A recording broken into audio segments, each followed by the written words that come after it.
The state of Australia's airport security has been thrown into question following the dramatic arrest of an Islamist-inspired terror cell in Sydney who were allegedly plotting to blow up an aeroplane, in a significant departure from the low-tech lone actor attacks that Islamic State has inspired in Australia. The group of mostly middle-aged men were allegedly working on an elaborate plot to build an improvised explosive device that could take down a plane. Bomb squad officers were among dozens of police who raided 5 properties across Sydney on Saturday evening, smashing their way through glass doors and brick walls and arresting 4 men. Fairfax media understands a homemade bomb was allegedly found in a Surry Hills terrace, possibly to be planted on a commercial flight to the Middle East.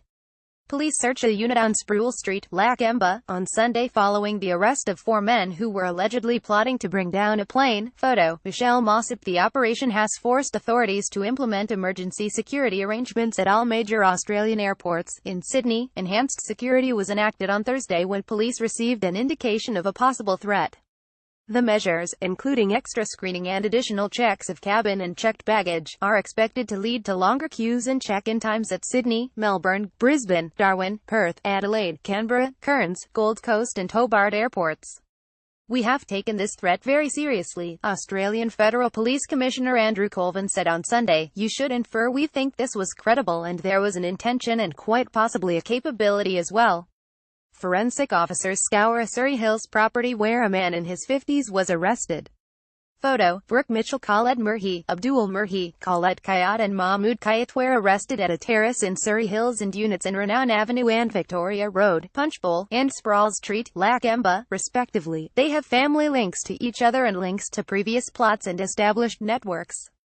Police smashed their way into glass doors during the raids. Photo: Michelle Mossop. Investigators believe that, based on the degree of sophistication of the plot, the group may have had some overseas direction. Police successfully applied in court on Sunday to extend their interrogation for 24 hours. Security at all airports has been stepped up in light of the counter-terrorism operation. Photo: Michelle Mossop. On Monday, police will either have to charge the men, release them or apply to a court for special detention orders that can extend for weeks. Mr. Colvin said searches and questioning would go for days. "This is the start of a very long and protracted investigation," he said. A man arrested at a home in Surry Hills remained in hospital with head injuries. Photo: Channel 9 News. It's understood an operation was being planned last week but police were forced to bring it forward drastically following information from an overseas agency. "We agreed last night was the right time to go," NSW Police Commissioner Mick Fuller said. "The reality with terrorism is that you can't wait. You can't wait till you put the whole puzzle together. In this case, we risk assess regularly, hourly, sometimes around the clock." Prime Minister Malcolm Turnbull, AFP Commissioner Andrew Colvin and Justice Minister Michael Keenan said on Sunday that airport security had been stepped up. Photo: Sam Mooy. Forensic officers in gas masks combed the properties on Sunday and removed bags of evidence.